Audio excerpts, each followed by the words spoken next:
So today we're going to cover 7.6, or at least as much as possible, probably all of 7.6. And 7.6 is about fluid force.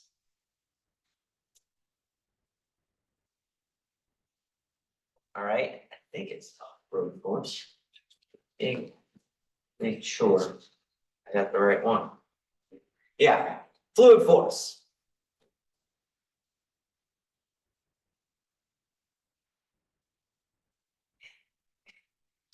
So the idea here is that we're going to look at pressure.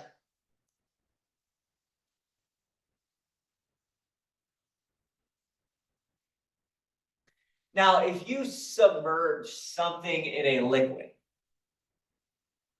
there are two different things that are going to affect the pressure applied on that object. One is how far down it is in the liquid, what depth it's at. So the more liquid on top is going to be more pressure, right? And the other thing is the weight density of that liquid, okay? If the liquid is water, that's different than if the liquid is mercury. Mercury is more dense, weighs more. And as we know, like as you go further and further and further down in the ocean, as you get, the depth gets higher, the pressures get higher, right? So those two things, the weight density of the liquid and the depth of the liquid that we're in, affect the pressure. Now, a lot of times in this class, we're going to use water as our liquid. And if you're using water as your liquid, the weight density of water is 62.4 pounds per cubic feet, or 9,800 newtons per cubic meter. Obviously, other liquids would have different densities. And if I submerge something in a different liquid, I'll give you the weight density of that liquid. Okay.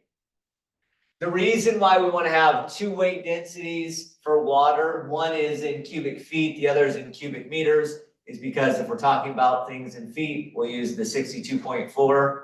If we're talking about things in meters, we'll talk about 9,800.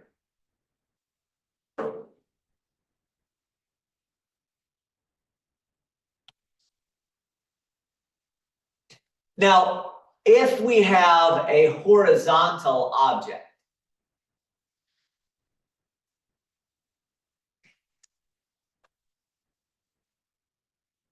submerged in water, let's just say, or any liquid, but I'll say water for the most part. Mostly we use water.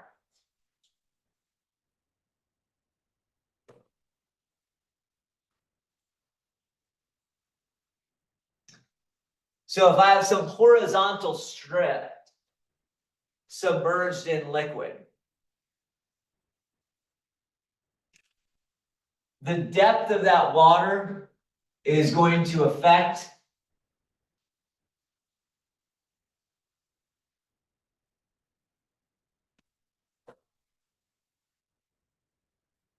so the depth, the fact that it's water, that's going to give me the pressure at any one spot, right? If I wanted to find the total force of the object, or force applied on the object, it's just that pressure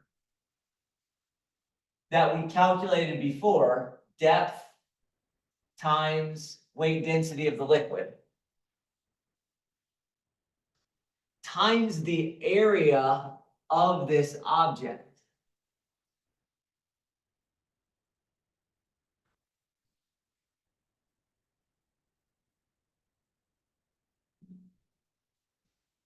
So this is what's known as fluid force.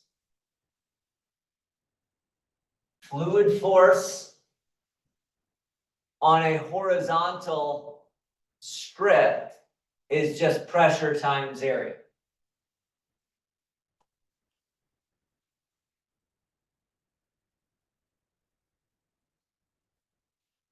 Now, here's the thing.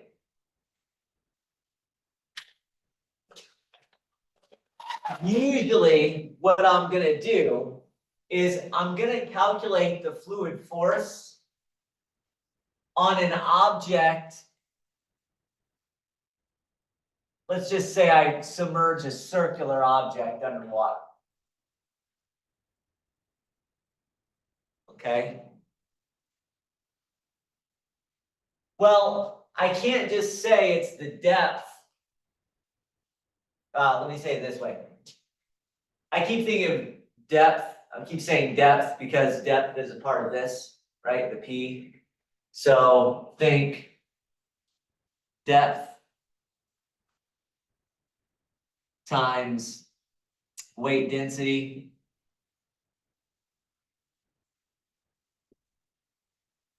times area of the object. All right.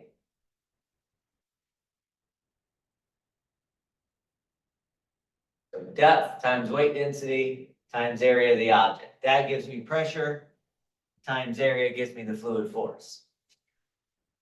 Well, if you look at this object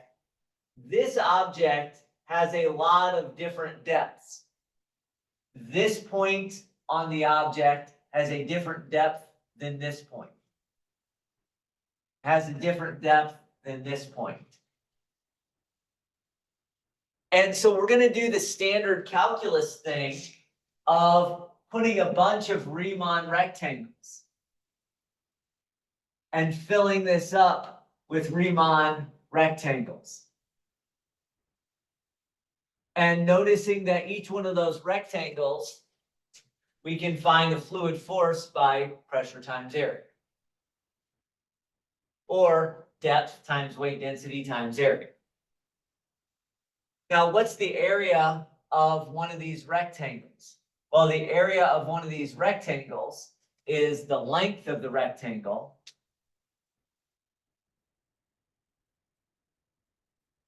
let me write it this way. Area. It's black. And area is equal length times the width.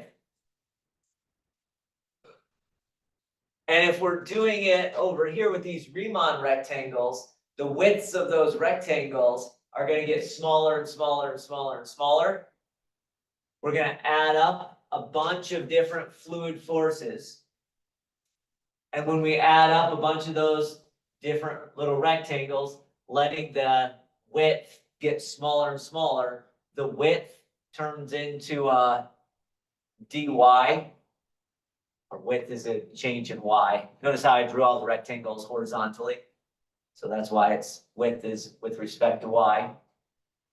And essentially, we get the fluid force on an object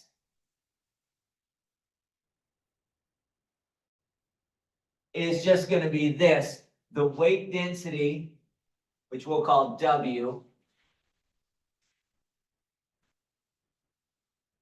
from C to D, because my rectangles are drawn horizontally. So the width is with respect to Y. And then the depth and the length are going to show up.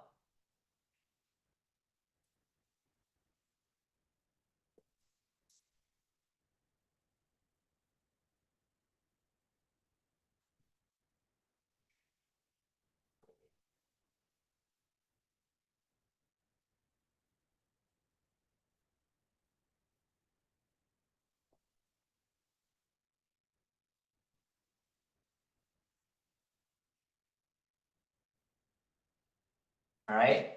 So we have the depth needs to show up and the length needs to show up. The weight density is a constant, so that's going to get pulled out front. And usually when we talk about the depth and the length of the rectangles, the depth we use as h of y that H stands for height. Height of the water line above the rectangle we're talking about. So height. And then the length, usually people use a capital Y. And then the width gets absorbed by the integration. Width's going to 0, right?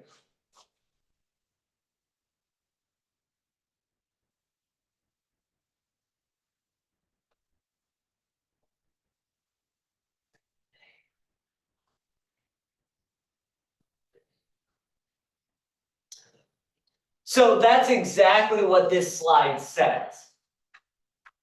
We're gonna turn a plate vertically. So we're gonna have this plate that's turned vertically in water or any other liquid.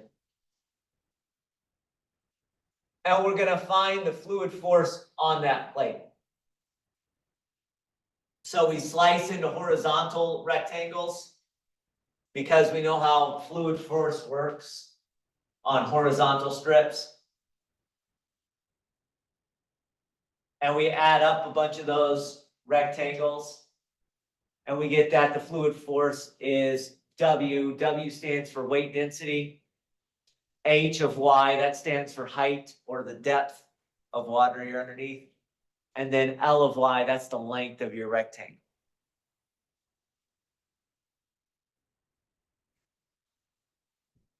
So this is the formula that basically does all of 7.6 for us.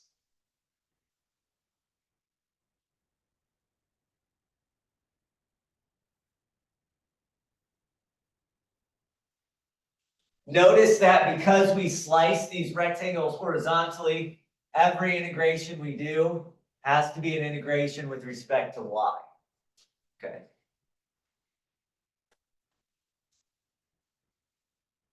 So this is what a typical problem is going to look like. Let's assume we have this rectangular object submerged in water. So we have our water. And 3 feet under the water is the top of my rectangle. And the rectangle is 4 units wide, or let's say 40 units long, and the total width is 3 units. And then it says all of the dimensions are given in feet. So if all of the dimensions are given in feet, I scroll back. Since we're in water and all of the dimensions are given in feet, the weight density of water when we're dealing with dimensions in feet are 62.4 pounds per cubic foot.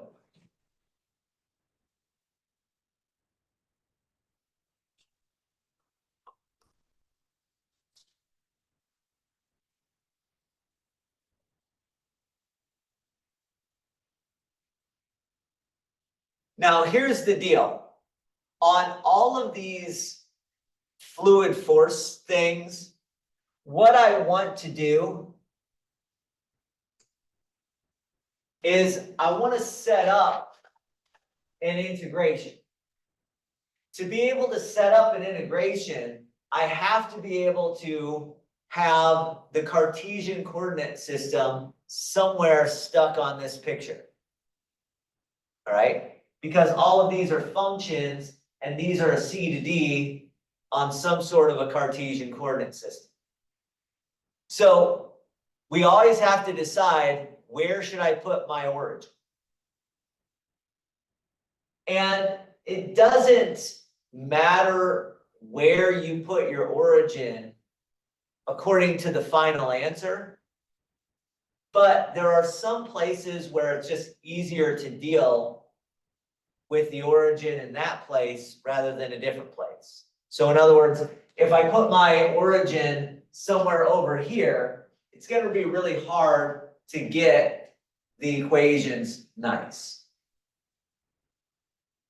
But if I put my origin, let's say I put my origin right here, for instance, at the lower left corner of that rectangle, that's gonna make my life a lot easier.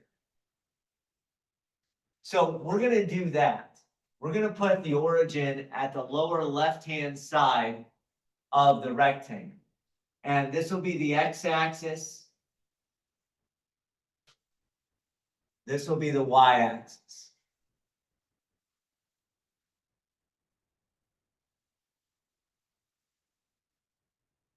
That's always probably one of the more difficult things. Where do you put your origin to make your life easiest when we're calculating fluid force? On things like rectangles and triangles, usually it's best to put my origin at one of the corners.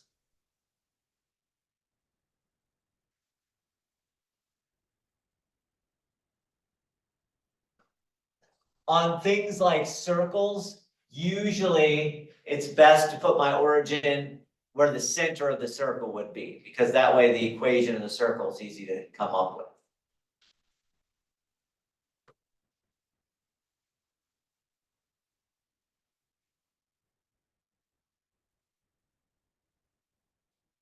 All right.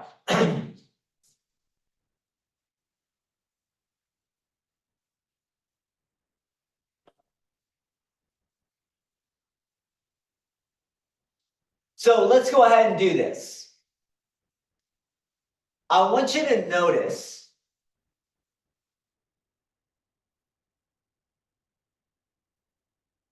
if we draw a representative rectangle in here, horizontal rectangle.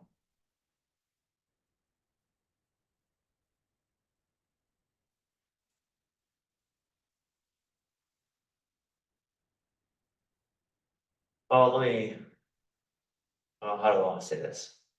There's like 3 or 4 things that have to do all at the same time. Not all at the same time. I can do one, doesn't matter which one we do first. Okay, let me take a step back. Weight density is 62.4. We were given that with the fact that this is submerged underneath water. So might as well put that in right now.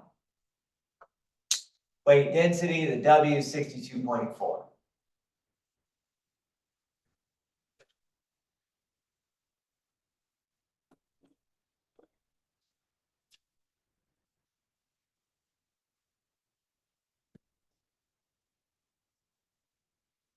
Now, what do we want to do? Do we want to do our bounds or our depth or our length first?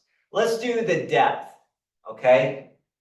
You can choose whichever one you wanted to. You can do the bounds first, this or this, doesn't matter. Let's do the depth first. The depth goes from the water line to whatever rectangle we're at. Now, what rectangle are we at? What's the height of this rectangle? Well, it kind of depends on which Riemann rectangle we're picking out. If I pick this one out as my representative, that might be from the water line down to a y value of 2. Or if I picked another one out, it might have been from the water line down to the y value of 2.5 or 1.5 or 1 or 1.3, whatever it happens to be. So goes from my water line down to my rectangle. That's my point. So the depth, water line to rectangle. And in this case, hopefully you notice that we're 3 up from the origin to the top of the rectangle. And another 3 up to the water line. So the water line is actually the line y equals 6. That means the depth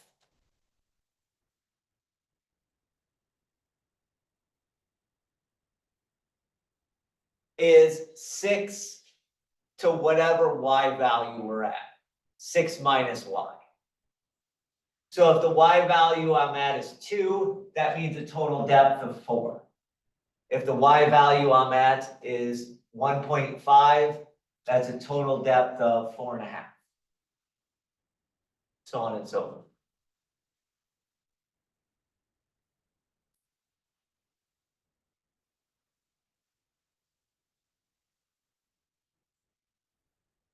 Now the length of the rectangle on this one goes from the right-hand side of the rectangle. Notice that the right-hand side is defined by the line x equals 4, down to the left-hand side of the rectangle. That's defined by the line x equals 0. So in this case, the length of the rectangle is pretty easy to figure out. It's 4 down to 0. Top down to the bottom. By the way, if you do 0 minus 4, you'll just get the negative of what you're looking for. Same thing, if you did y minus 6, you get the negative of what you're looking for. Now, the last thing is the bounds. And remember, these bounds are y values. The lowest y value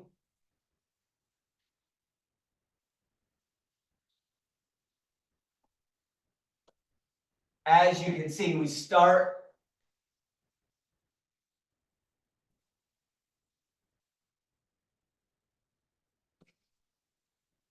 at low y value of 0. And my top y value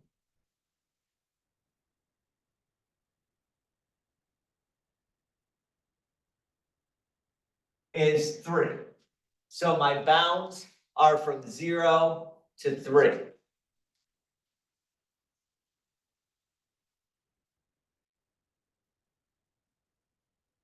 And there you go. That's the fluid force formula. This is not something that's hard to do by hand if you had to do this by hand, but I got a calculator, so might as well use my calculator. 62.4.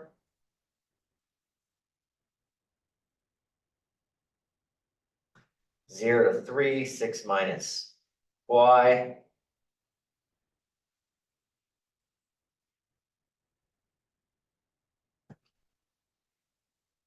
Times 4 minus 0. Ty.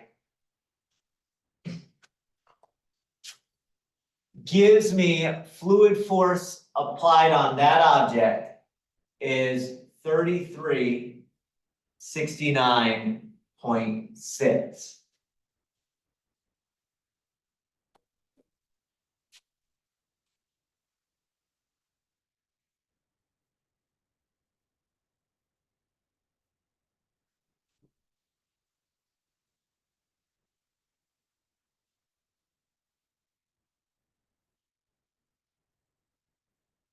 By the way, anybody know what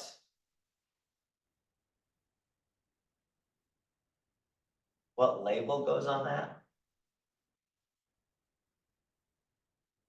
If you go back to your force, which was, what did we say, weight density times the depth times the length times the width.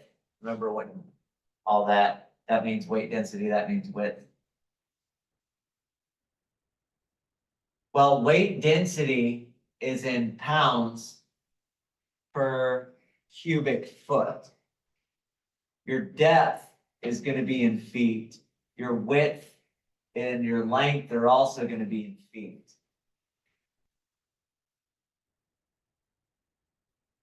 So what happens is that your force just turns into, in this case, pounds. And if we're dealing with newtons per cubic meter, your force just turns into newtons.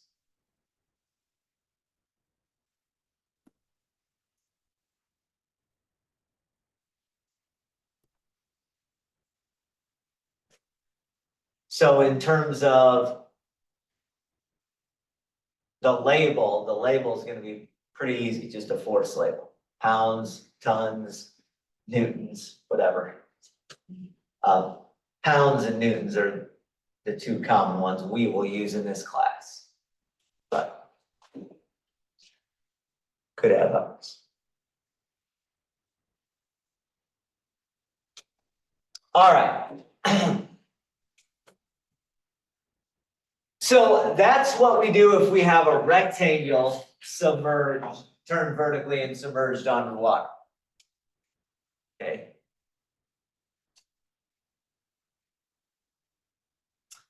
Let's deal with a right triangle now.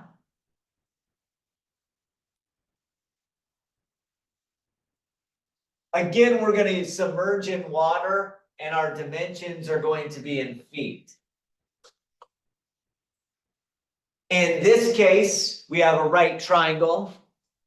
The tip top of the right triangle is 4 feet under the water line.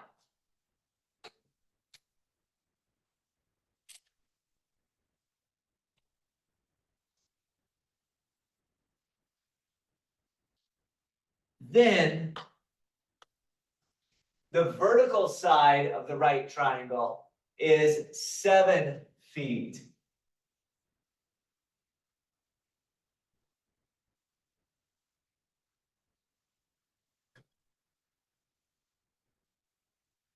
And the horizontal side of the right triangle is 4 feet.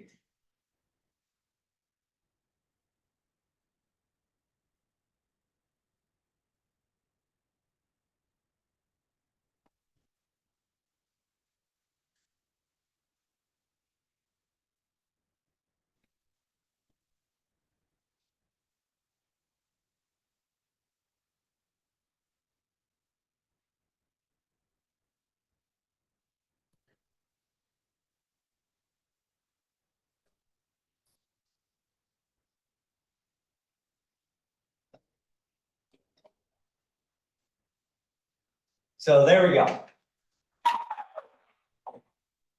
Now, the first thing I have to do is set up my orientation. Where do I want my origin to be?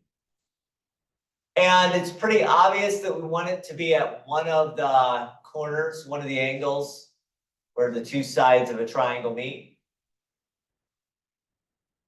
I could put it here. I could put it here. I could put it over there. Bottom left would make most sense. Bottom left for you makes the most sense?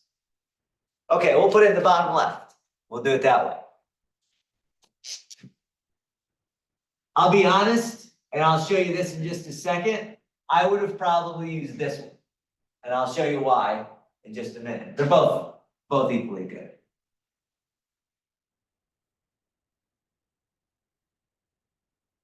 But we'll orient this way.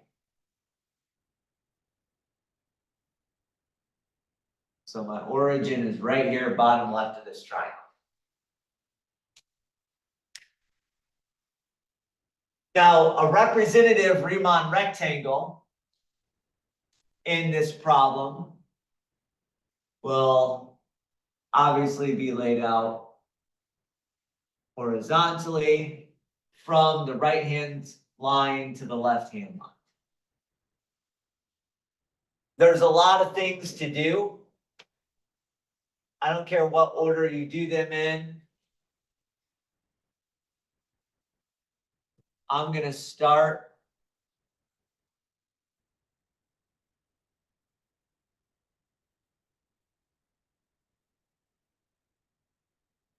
by just labeling those 3 points. Now that I've placed my origin at the bottom right-hand side, did I say bottom right? Bottom left-hand side of the triangle.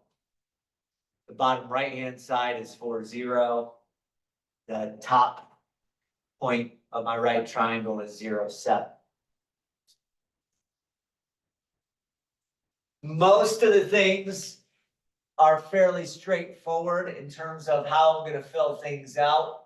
The weight density since we're still in water, is 62.4. By the way, when I say water, I just mean regular water.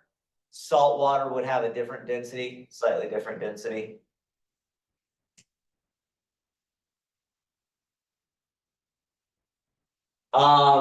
C to D. Well, I might as well do that right now. The Y values are going from 0 up to 7. So Y values are going to go from 0 up to 7. The depth. Well, because I put my origin here, the depth of this water the depth of this rectangle is whatever Y value I'm at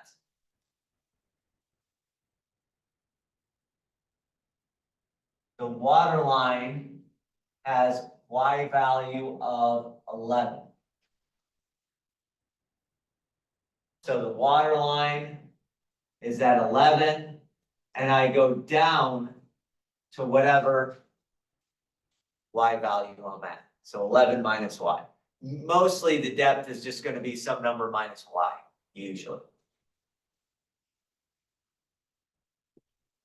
This is where it gets a little bit tricky. And this is where really it matters a lot where we put our origin. Okay. So I need to go from the right-hand side of this rectangle to the left-hand side of the rectangle. The left-hand side of the rectangle is really easy because the left-hand side of the rectangle is always the y-axis, which is just x equals 0. Right?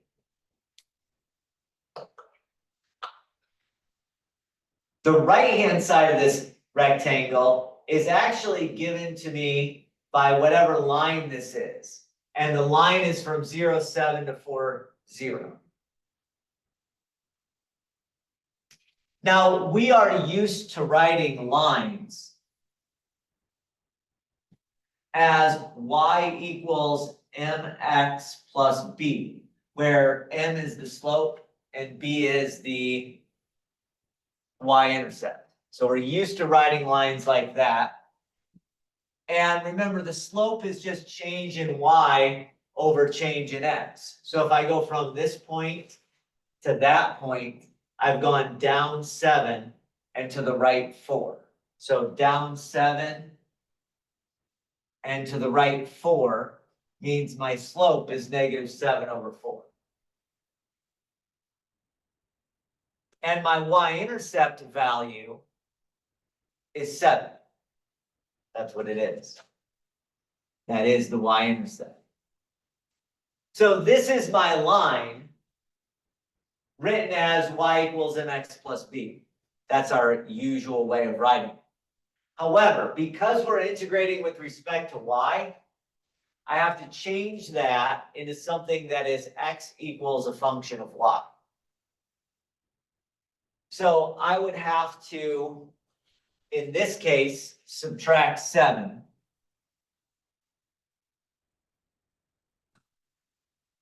That'll give me y minus 7 is equal to -7/4 times x.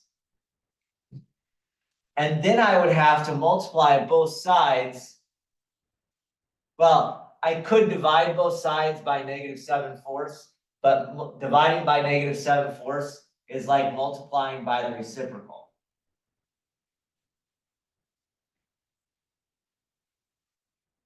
So I'm going to multiply by -4/7. Does that make sense? And that'll give me x is equal to -4/7 times the quantity y minus 7. You could distribute that if you'd like. I'll distribute that right now. If you don't like to distribute that, that's fine.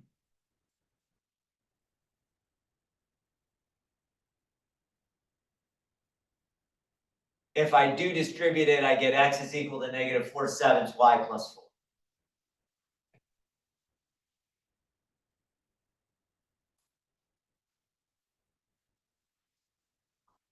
So let's go back to why I needed that line. I needed that line because that was the right-hand side of my rectangle. Right-hand side of my rectangle, if I write x as a function of y, is this. Left-hand side is x equals 0.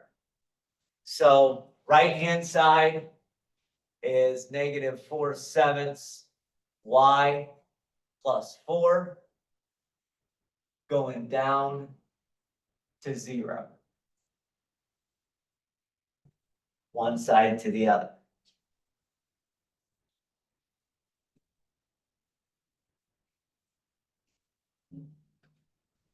Does that make sense? And now I throw that into my calculator. Again, you could, this one's not so difficult. You could, if you wanted to, do it by hand, but we can just type it into our calculator and get an answer. Goes a lot quicker.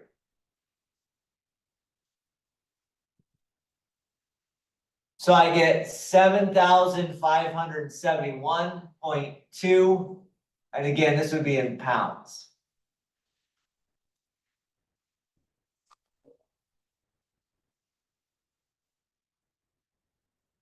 Make sure you have the parentheses correct. When I type it in my calculator, if I'm ever minusing 0, I just leave that -0 off. When I put it in my calculator, but.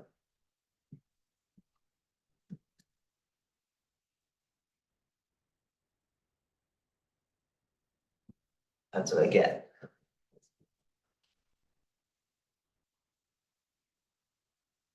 Now, like I said, I probably on this one would have picked a different origin. This works just fine. This is not a bad pick for an origin. A bad pick would be, you know, somewhere out here. So that's a pretty good pick. But I kind of prefer to have my origin where the 0.07 would have been. And I'll show you why that is right now. Let me redraw that picture.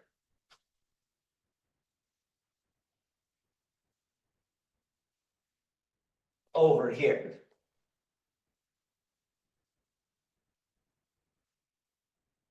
So we got 4 down from the water line. Let's take my water line.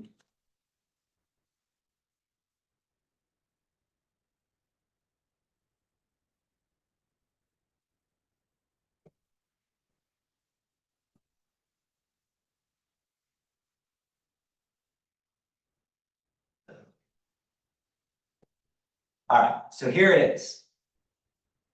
That should be horizontal.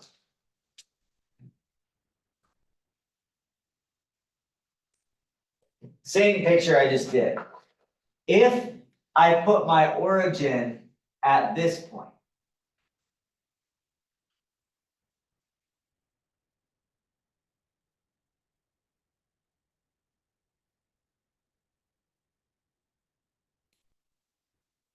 then let's go through all these points. Let's label these points. This would be the point 0, -7. This would be the point 4, -7. This would be obviously the origin, we just said that. And this would be the point up here at the water line, 0, 4. Which means that the water line is actually the line y equals 4.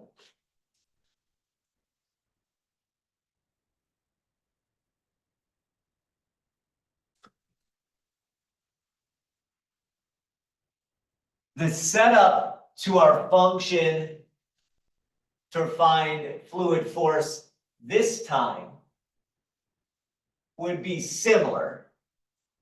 We start with the weight density of water. However, my y values now go from -7 all the way up to 0. So we go from -7 up to 0.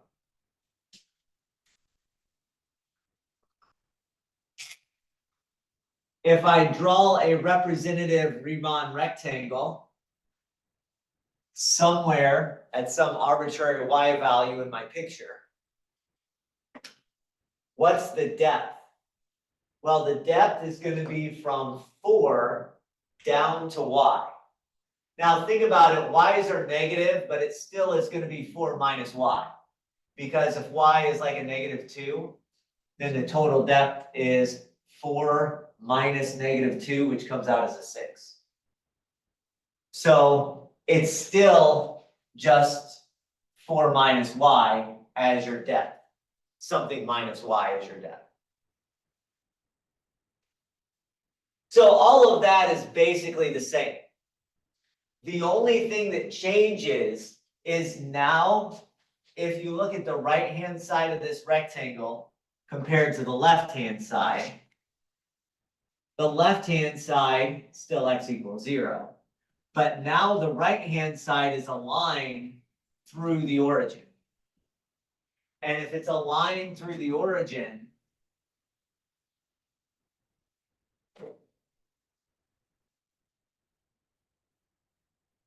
and I talk about y equals mx plus b, now the b is 0.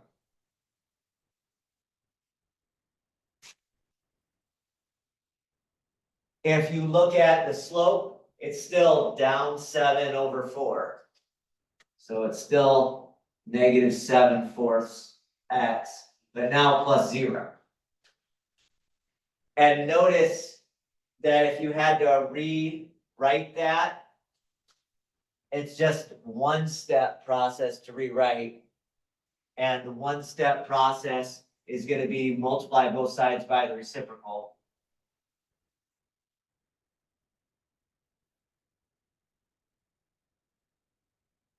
So if I multiply by the reciprocal and sort of flip the order, I get x is equal to -4/7 times y. So having your line through the origin is nice because it's just easier to solve for x that way. That's the only reason I might have chose that. So the right-hand side line is -4/7 y plus 0. And then we're going to go down to x equals 0 for my length of the rectangle. And if we type that into the calculator,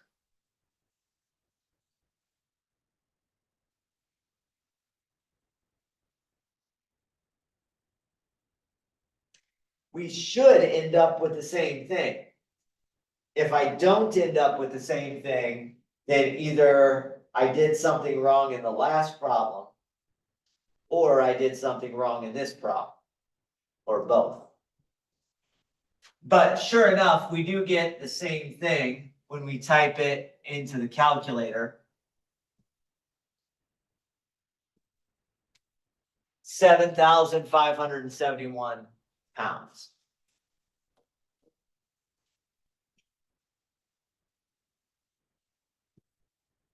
So either way is good, is a good approach.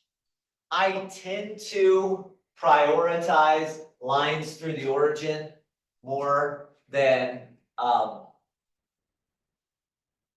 right angle corners. So I like dealing with lines through the origin because they're easy to deal with. But by all means, you could use any of those as your origin. In fact, some people might use this as the origin too.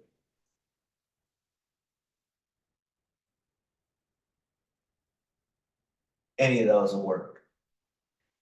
And even if you picked a really ugly origin, even if you put your origin somewhere out there, some weird spot out there, you could make it work. It's just harder to come up with the lines and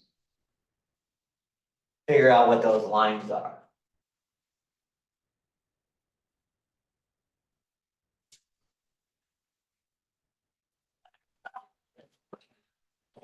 All right.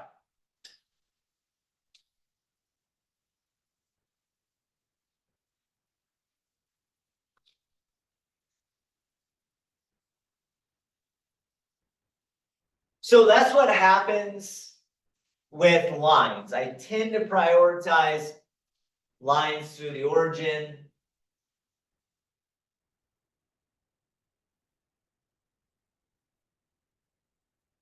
Because then the B value, the y-intercept is 0. So let's do circles now, or at least pieces of circles. Here we have a half circle laying on its side. So the right-hand side of a half circle.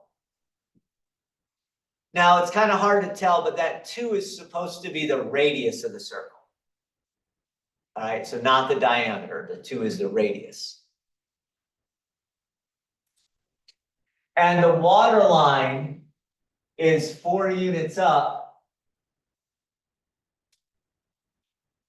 from the tip of the circle. So 6 units from the center.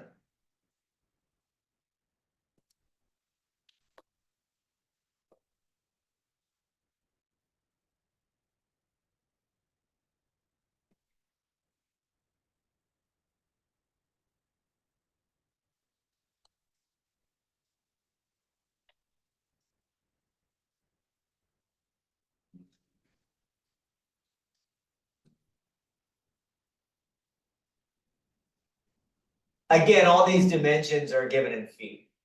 So since we're dealing with feet, we're gonna still deal with 62.4 as the weight density of the water.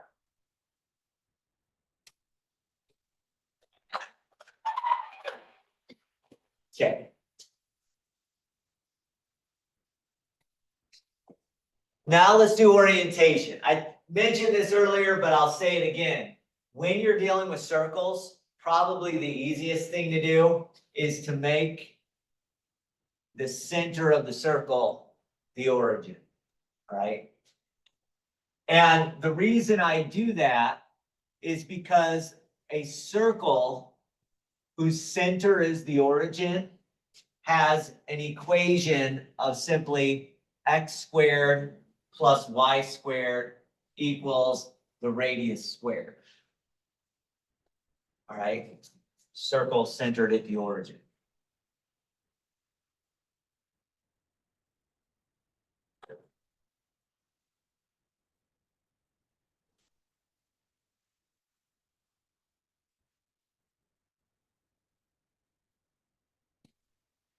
If it's centered somewhere else, then you have to do x minus h squared plus y minus k squared equals radius squared. So then it gets trickier, right? Your equation gets ugly. So don't write that down. I'm just saying that's what it is.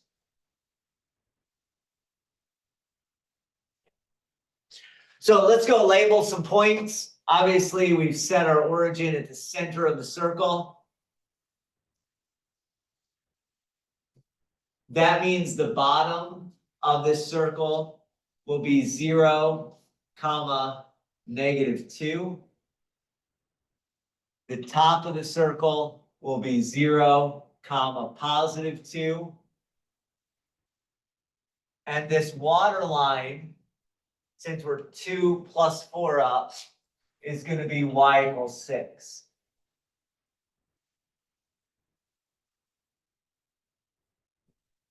Two and 4 together give you 6. Most of the things now can be filled out.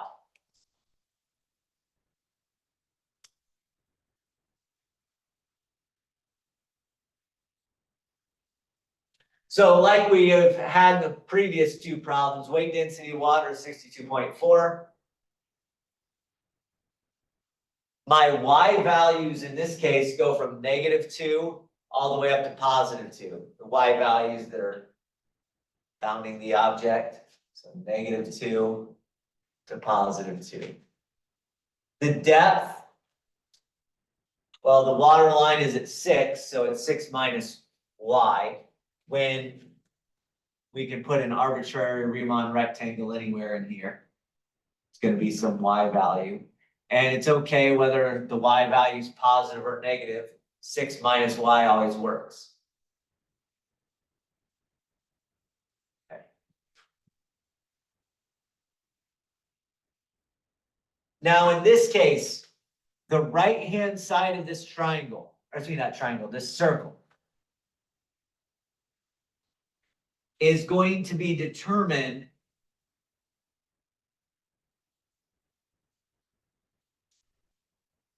by x squared plus y squared equals 2 squared.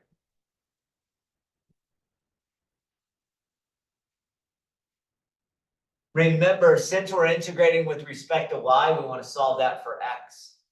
So we're going to get x squared is equal to 4 minus y squared when I subtract y squared from both sides.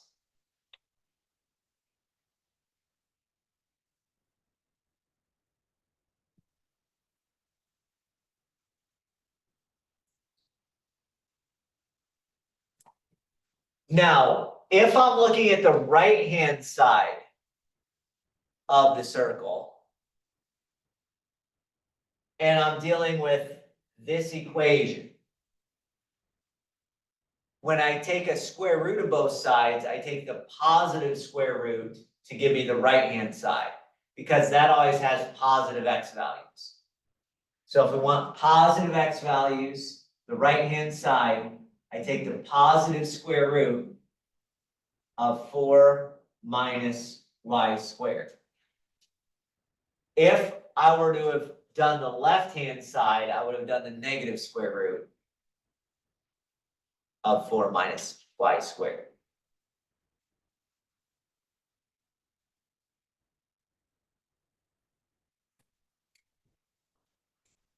So that's what this circle, the right-hand side of this circle is. The right-hand side of this circle is x equals square root 4 minus y squared. The left-hand side found is just the y-axis, which is x equals 0. Once again. And so the length of that arbitrary rectangle goes from the right-hand side of the circle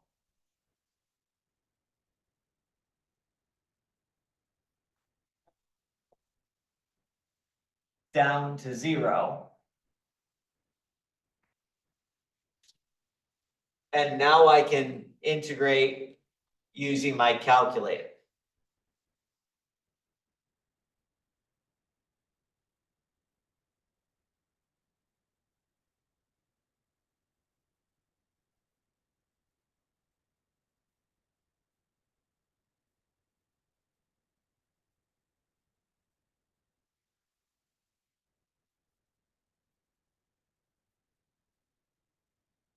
Might take a second because we're integrating underneath and we have a square root close to 0. But in the end, we end up with a fluid force of about 2352.42.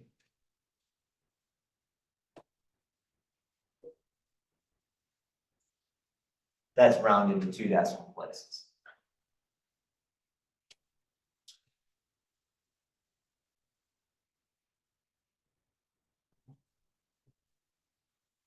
Does that make sense? So circles, generally speaking, these are the easier equations to deal with when you're dealing with circles. The circle's centered at the origin. When you're dealing with straight lines, usually straight lines aren't bad either way, but they're a little bit easier if they go through the origin too, because then the b value in y equals an x plus b is 0. So.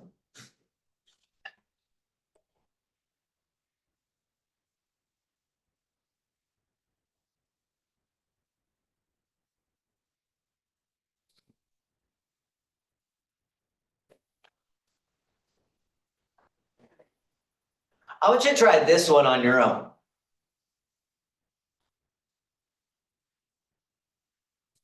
Now we have the bottom half of a circle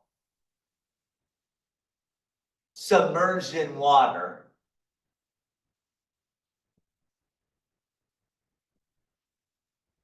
Supposed to be the radius of the circle is 3. Oh, that's hard to see, but that's the radius. And it's 6 feet under the water. The center is of the circle would be 6 feet under the water.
All right, so let's take a look at this one.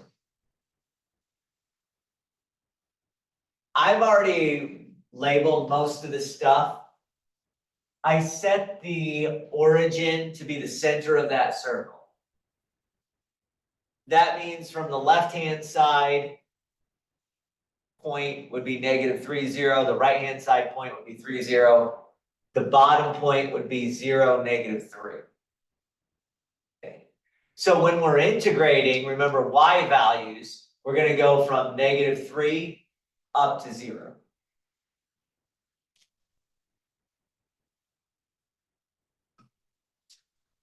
If I draw an arbitrary Riemann rectangle, it's at some various y value.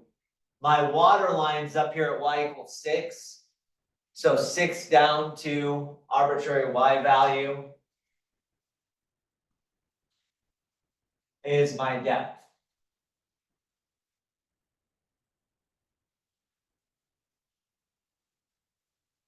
Now here's where it gets a little bit tricky. Yes, I put my origin in the center of the circle. So my circle is going to look like x squared plus y squared equals 3 squared. I'm just going to write that as 9. Okay. Actually, let's just write it as 3 squared. My next step I'll write is 9. So I do the same thing. I want to solve for x.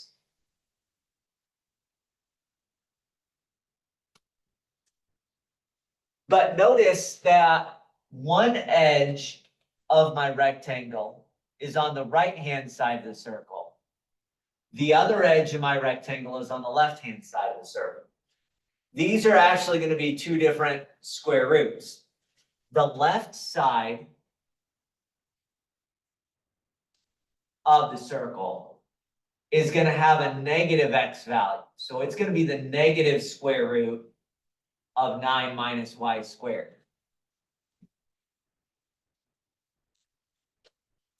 The right side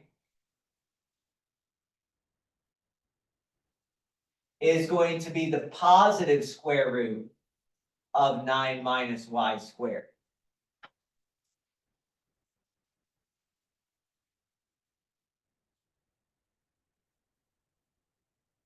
So we're going to go from the right side, square root of 9 minus y squared, down to the left side, which is negative square root of 9 minus y squared.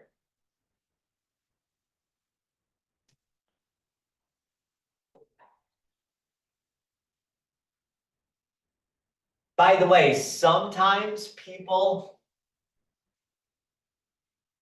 will say the right-hand side of the circle and the left-hand side of the circle are symmetric about the y-axis. So they'll just do the right-hand side of the circle and then double it. Now be careful, on our last problem with the circle oriented this way, I can't do that.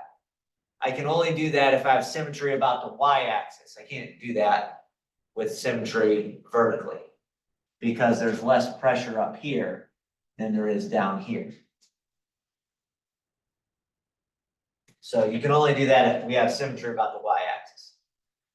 I just tend to do that. And then notice that I have a square root minus a negative of that same square root. When I put this into my calculator, oftentimes what I'll do is I'll combine those. Because it's a square root plus another square root, it's 2 times that square root. Which once again shows you could have doubled 1/2 of this circle, right? That's where that 2 is coming from. Doubling the length. Half circle. So anyways. Now I'm ready to type that in.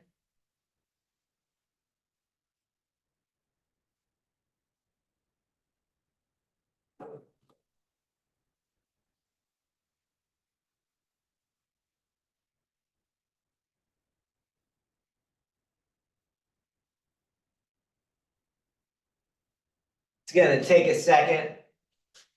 Because we're integrating. There's a 0 under our integration. When I plug in 3, we get 0 under the square root, excuse me.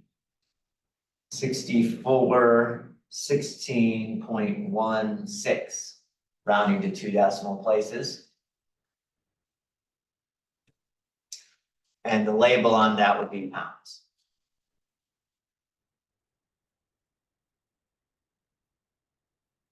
Everybody okay with that? Those types of problems?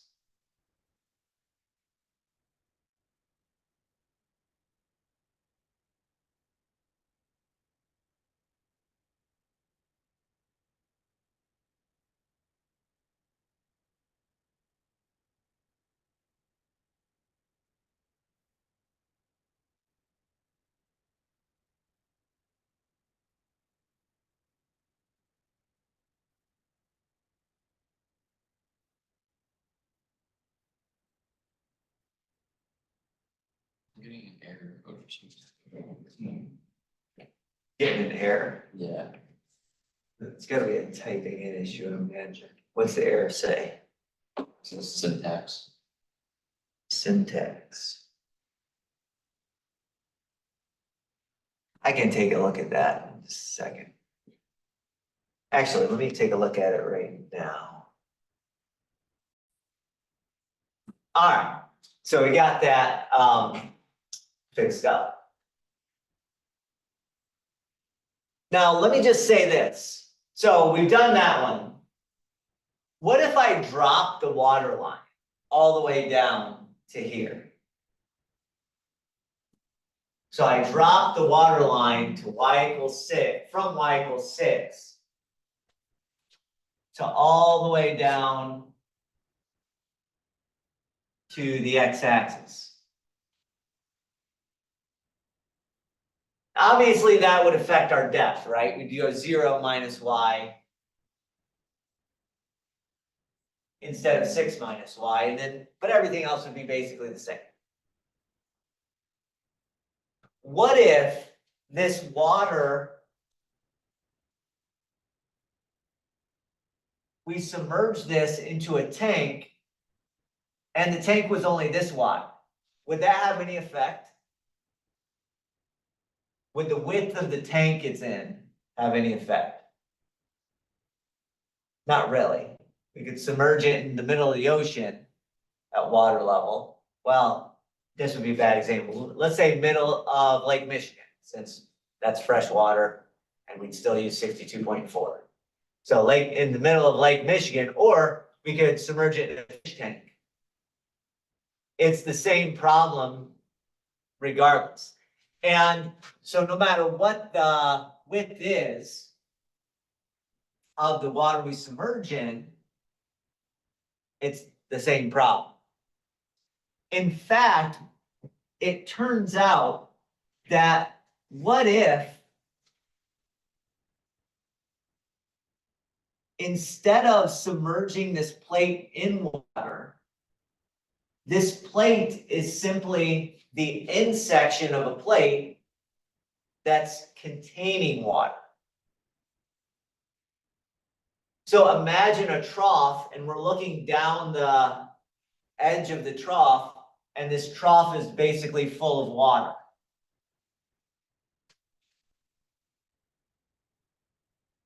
It's the same problem. Because if water existed over here, it's not affecting our inner rectangle there. If water is over here, it's not affecting our inner rectangle there.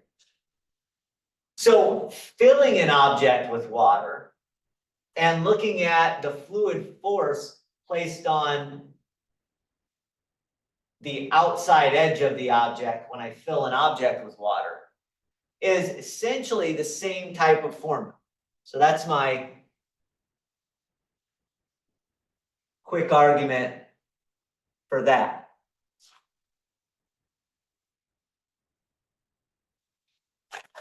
And that's what example 5 does. It says, let's imagine I have this triangle. And this triangle represents one side of a trough. So you're looking down the edge of a trough, and we're gonna fill that trough with water. Assume the tank is, oh, excuse me, we're not filling it with water, we're filling it with concrete. My bad. So we have a vertical side of a tank.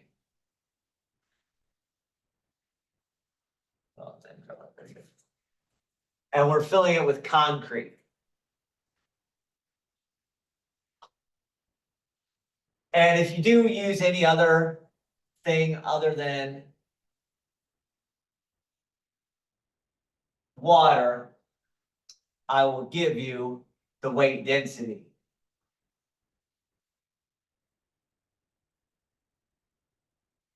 And concrete, it says, has a weight density of 150 pounds per cubic feet. Or at least this concrete does. I'm sure different mixes would have different weight densities.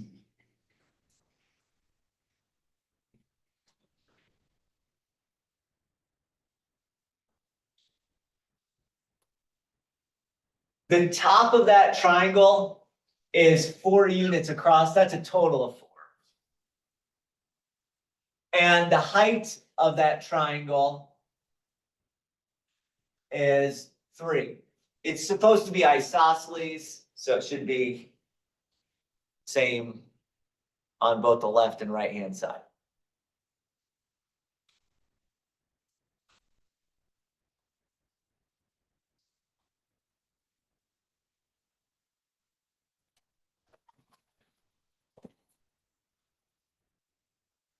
And instead of submerging it, we're filling it with concrete, not water. Okay. So let's put the origin somewhere. And like I said, I always, when I have straight lines, I try to maximize how many of those straight lines can be put through the origin. So I put the origin, I'm going to put the origin at the intersection here, this bottom intersection. So that both of my angle lines are through the origin. Again, this is not the only choice you could use other choices as well.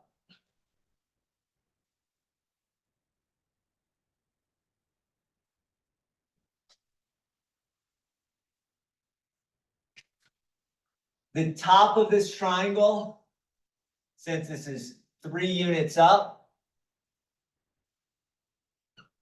is y equals 3, top line there.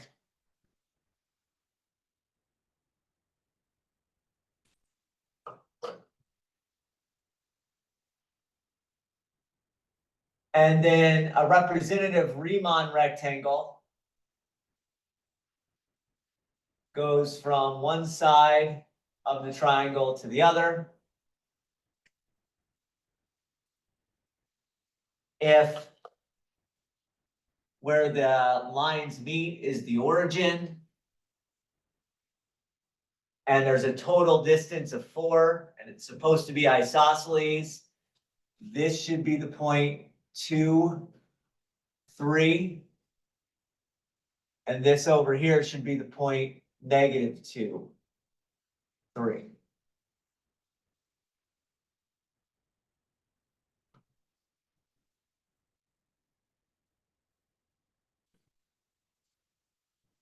So let's go put some things in to our formula, the things we know already.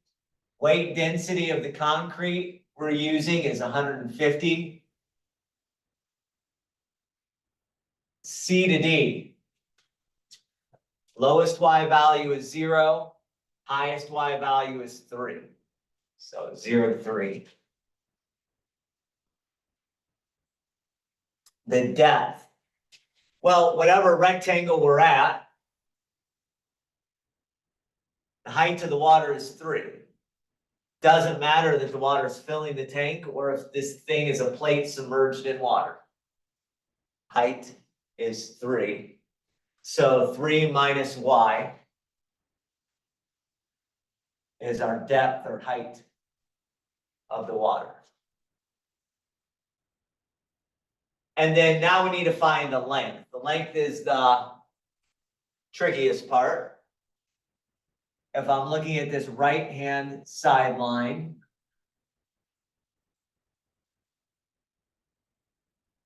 and the left line, they're going to be both very similar.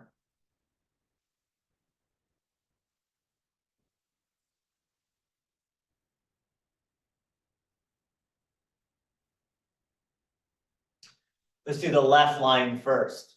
We're going to go from -2,3 down to 0, 0. So that means I'm going to go down 3/2. So the slope is -3/2. And the b value, since we go through the origin, is 0. If I rewrite that by solving for x, I get x is equal to -2/3 times y.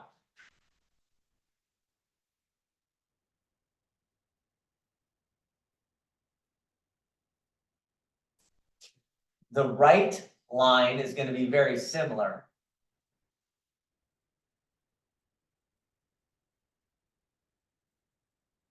Because of the fact that this is isosceles. In order to go from 0, 0 to 2, 3, I have to go up 3/2. So the slope is going to be 3/2.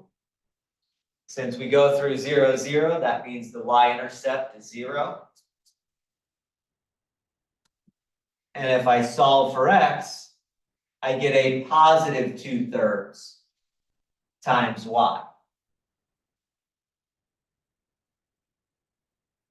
Again, every Riemann rectangle is going to be from the right line to the left line. So when I put that in my formula, the length of the Riemann rectangle goes from 2/3 y down to -2/3 y.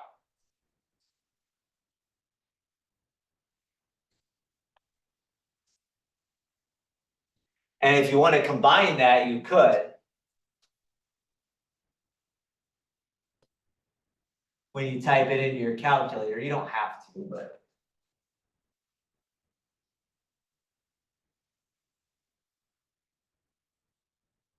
When you combine those, you get 4/3 y.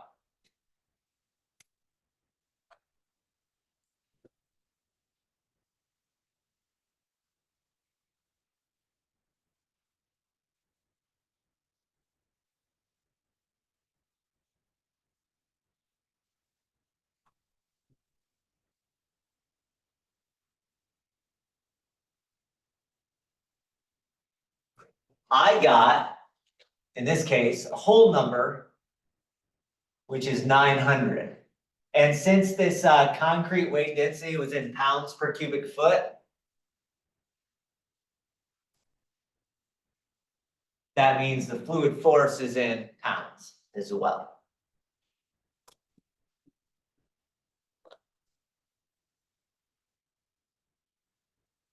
So filling a tank, filling a trough, and looking at the fluid force on one of the sides of that trough or one of the sides of that tank is essentially the same formula. Okay. As submerging a plate into water.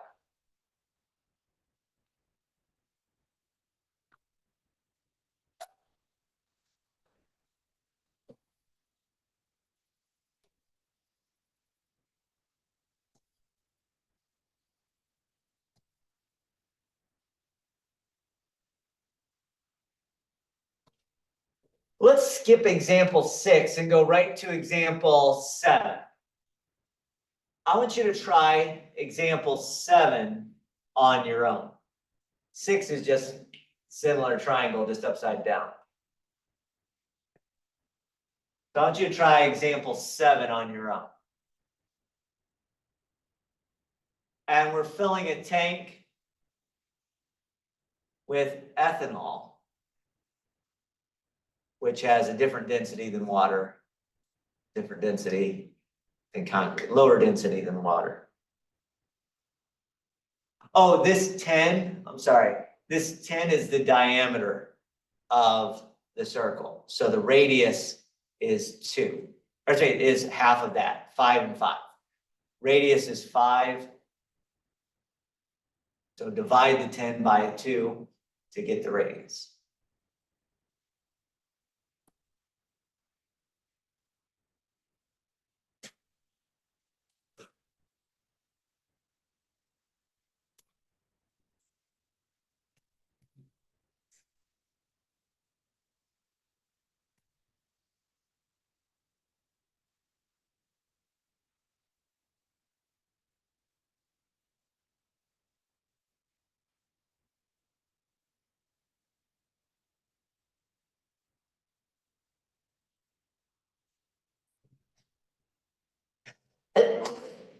Plus, Thank you.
I got 5,568.3.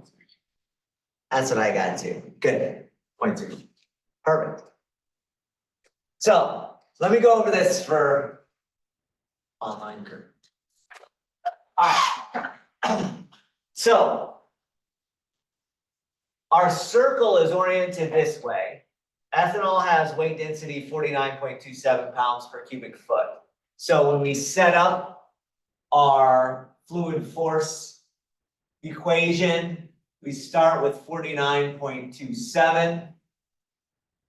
And then we're going to integrate. Y values go from 0 up to 5. The depth. Well, the top of this water is Y equals 5, right? Top of that tank is at 5. So 5 down to whatever rectangle we're at. So the height is 5, top of the water, down to whatever rectangle we're at. Now, the length of this rectangle is determined by the right and left-hand side of the triangle. And the triangle equation, did I say triangle? Circle, excuse me, circle. The circle equation,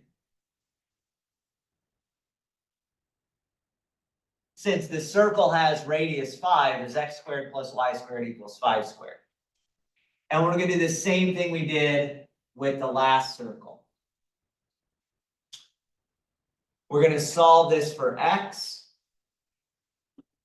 And the left side of the circle, we have to do a negative square root of 25 minus y squared.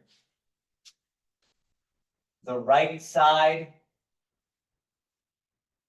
of the circle, we have to take a positive square root of 25 minus y squared.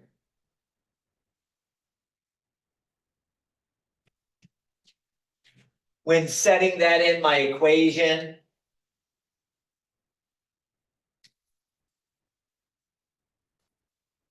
I go right side down to the left side.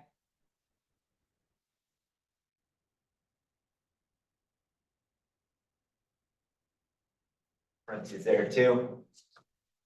A lot of times when I type that in,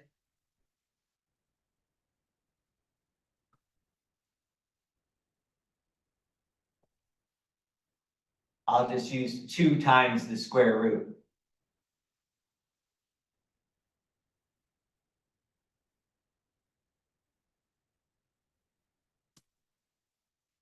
I don't know, for some reason that just makes it easier to type in, so don't have to hit the square root again. You just can hit the number 2 again. And sure enough, like we said, 5568.31. And this again was all in pounds per cubic foot. So our force is pounds.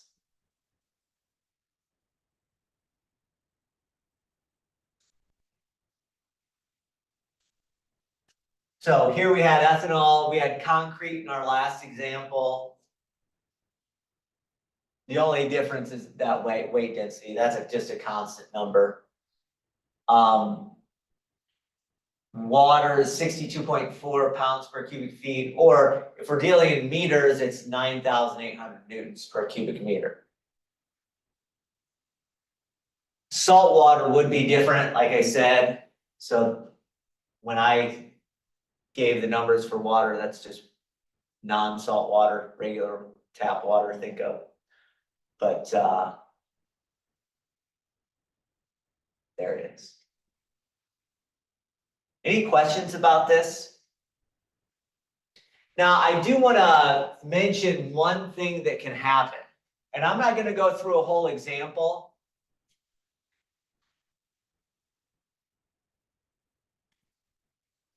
But all of my plates so far have been sort of nicely drawn plates, all right? A single triangle, or a single rectangle, or a single part of a circle. If I have a plate that contains maybe a piece of a circle with a piece of a rectangle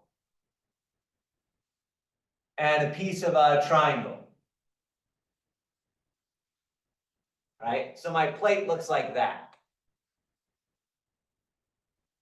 And here's some water line above here. Okay.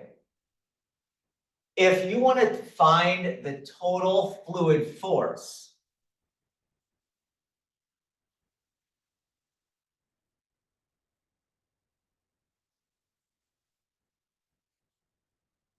what we're going to do is we're going to break this plate into 3 pieces, and we're going to find the fluid force on each of the 3 pieces separately.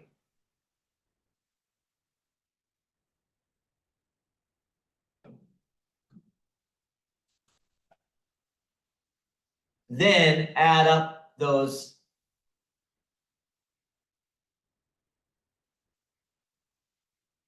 the forces that we found, okay? Now, I also want to make this clear. When you're doing that, when I find the fluid force on the circle, I'll probably want to put my origin here in the center of the circle. That may not be where I want to put my origin if I'm finding the fluid force on the triangle.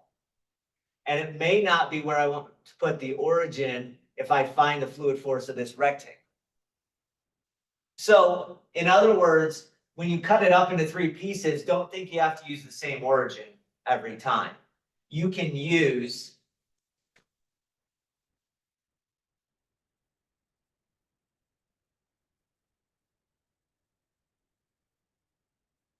different origin locations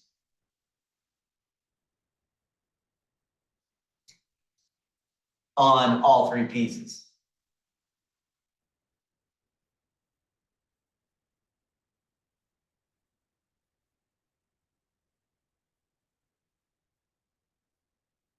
So I just wanted to mention that some people, they start looking at a problem like that and they put the origin in the center of the circle because that's where they know.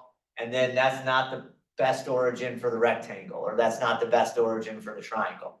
So if you have an odd shaped object where you have to cut it into different pieces and then add up the fluid forces from all the 3 pieces, don't think you have to make the origin the same every time.